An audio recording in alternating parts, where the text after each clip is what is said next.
السلام عليكم. معكم محمد هيراك. في لا فيديو تاع اليوم ان شاء الله راح نبداو بلا دوزيام كلاس تاع لي زالغوريثم دو ليكسكلوزيون ميتويل اون الغوريثميك ريبارتي اللي هما لي زالغوريثم بازي سور لا سيركيلاسيون دان بريفيليج ولا ان جيتون. Alors, cette approche est nettement plus simple que celle basée sur les permissions. Donc, on a déjà la première classe, on a fait deux algorithmes, les Matalamport ou Ricard et Agrawala de 1981. Mais l'approche, ou la deuxième classe des algorithmes, elle est plus simple que la première classe. Donc, le principe, c'est qu'on va faire circuler un message spécial ou un jeton.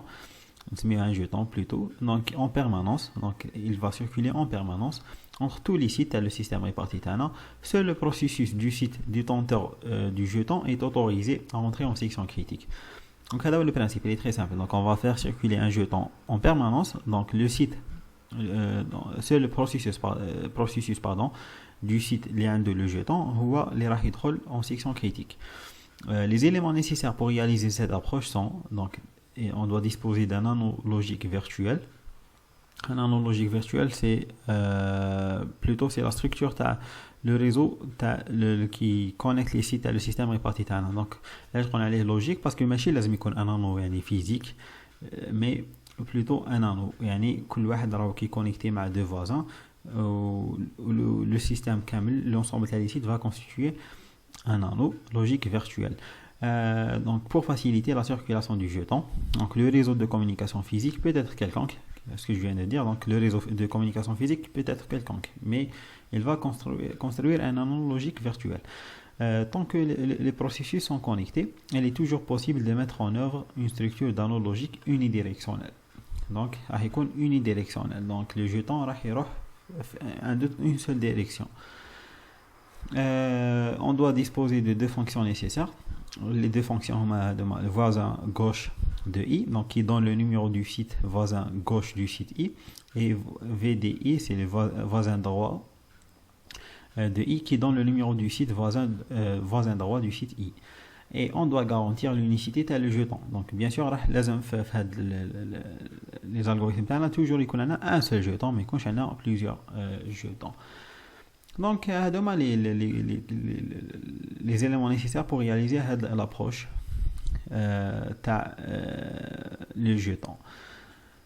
Alors, نبدأ le premier algorithme de la deuxième classe, l'algorithme de Leland. Donc, Leland, c'est un chercheur français, donc informaticien français, donc c'est parmi les pionniers de l'Internet. Donc, l'algorithme a été proposé en 1977. Donc le principe est très simple. Donc on a soit un site numéroté de 0 à n-1. Donc on suppose que la circulation du jeton est de gauche à droite. Donc on a l'anneau c'est un anneau unidirectionnel. Donc on suppose que la circulation du jeton va être de la gauche à droite. Le protocole est un site I. Donc l'algorithme est très simple. Donc il va attendre le jeton venant du voisin gauche de I. Qui gère le jeton, il va entrer en section critique. Qui كمل, donc il va envoyer le jeton vers le voisin à droite. Bien sûr, il le processus il ماهوش حاب يدخل en section critique, bien sûr, il va passer directement le jeton le voisin droit بلا ما يدخل en section critique. Donc c'est ça, c'est très simple. Le nombre de messages nécessaires pour l'accès à la section critique peut aller de 1 à l'infini. Donc là, on va voir la résistance au pan de l'algorithme LL77, les LAN 77. Alors, deux types de pannes peuvent être prévus. Donc le cas 1, c'est la panne du site non détenteur du jeton. Donc il y a un site qui a le jeton en panne. Donc dans ce cas, un nouvel anneau logique doit être établi en éliminant le site en panne de la structure d'anneau. Donc l'ensemble des sites va constituer un anneau logique qui est un site en panne. Donc on va l'éliminer. نديروا un nouvel anneau logique اللي راح يكون في هذاك le site en panne éliminé.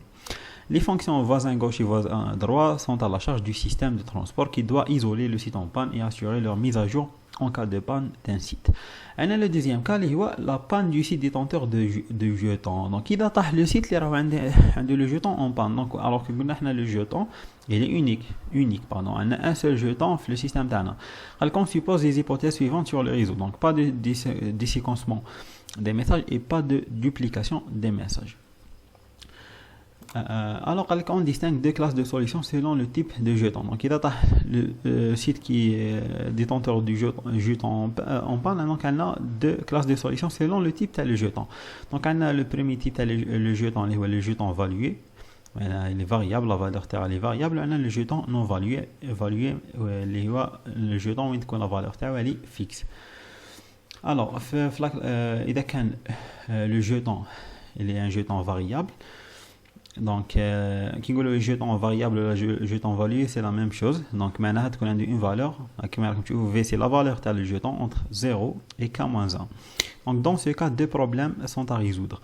Détecter la perte du jeton. C'est la celle-là. Lazim détecter que le jeton qu'il est perdu. Et on doit régénérer un nouveau jeton. Avec donc, l'algorithme à suivre, c'est que chaque site I mémorise dans une variable locale. Donc, chaque site a une variable locale, c'est état de I. Donc, elle va mémoriser la dernière valeur de le jeton, parce qu'on a une valeur variable. Alors, quand on dispose d'un site numéroté de 0 à n-1, la valeur du jeton est incrémentée à chaque cycle. Donc, le jeton, quand tu incrémentes la valeur, donc il dit un cycle, un tour complet de l'anneau dans le sens de 0 à n-1. Donc, il faut aller le cycle complet, on va incrémenter la valeur de le jeton.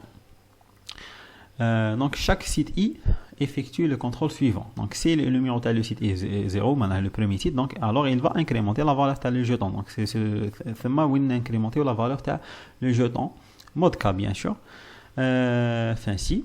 Et on va, état de I est égal à V. Donc, le V, c'est la valeur de le jeton. Donc, on va sauvegarder la valeur de le jeton.